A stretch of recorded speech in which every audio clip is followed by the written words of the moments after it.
আমাদের আন্দোলন চলছে।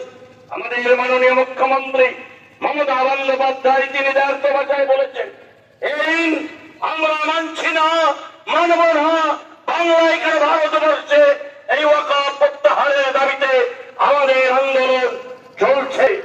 সম্পদ সেটা ব্যবহৃত হয়, আমরা সকলেই সেটা ইনশাল্লাহ জানি।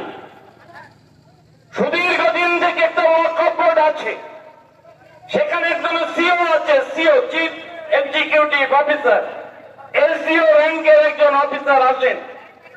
যেমন বিজেপির পক্ষ থেকে ছড়িয়ে দেওয়া হচ্ছে একটা রিউমার, বলা হচ্ছে কি যে এই যে ওয়াকফ যে ইচ্ছা যার সম্পত্তি দান করে দিল সে তার এন্টাইটেলই নয়, তার সম্পত্তি নয়, দান হবে কি করে?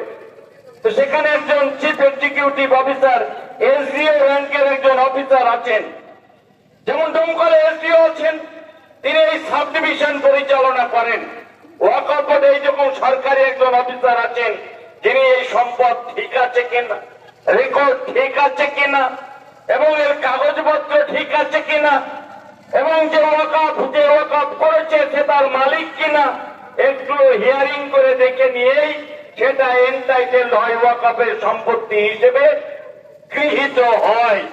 আর বিজেপির পক্ষ থেকে বলে দেওয়া হচ্ছে একটাই কথা, যে সম্পত্তি তার নয়, সে দান করে দিচ্ছে। এটা ইসলামে কোথাও হয় না, এটা বিজেপির একটা বানানো গল্প। আমরা তারপরেও দাঁড়িয়ে সেদিন ভারতবর্ষের পার্লামেন্টে দাঁড়িয়ে অমিত শাহজি অনেক কথা বলছিলেন, তাকে আমরা দায়িত্ব নিয়ে বলেছি, আপনার পুরীর মন্দির উড়িষ্যায় বাইরে লেখা থাকে কোন মুসলিমদের প্রবেশ অধিকার নাই, কোন মুসলিমদের প্রবেশ অধিকার নাই।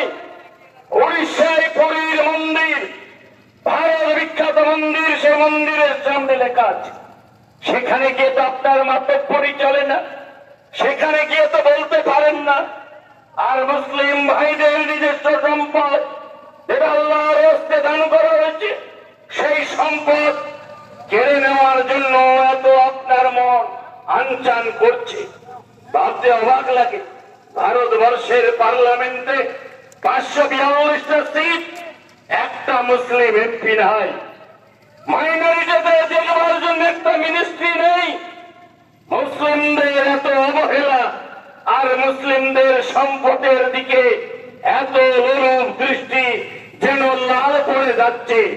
কারণ ভারতবর্ষে সব থেকে বেড়াতে আছে, তারপরে আছে সেনাবাহিনীর হাতে, প্রতিরক্ষা দপ্তরে, তারপরে তৃতীয় হচ্ছে ভারতবর্ষে মুসলিমদের এই ওয়াকফ বোর্ডের সেই সম্পত্তি। সেই সম্পত্তি কিভাবে তাদের করায়ত্ত হবে, সেই সম্পত্তি কিভাবে তাদের দখল হবে, দিবসিয়ে দিয়ে সেই সম্পত্তি এরা অধিগ্রহণ করবার যে ঘৃণ্য চক্রান্ত করছে, এর বিরুদ্ধে আমরা দেখেছি কৃষকদের সুবিধার্থে ভারতবর্ষের বিজেপি বলছিল যে কৃষক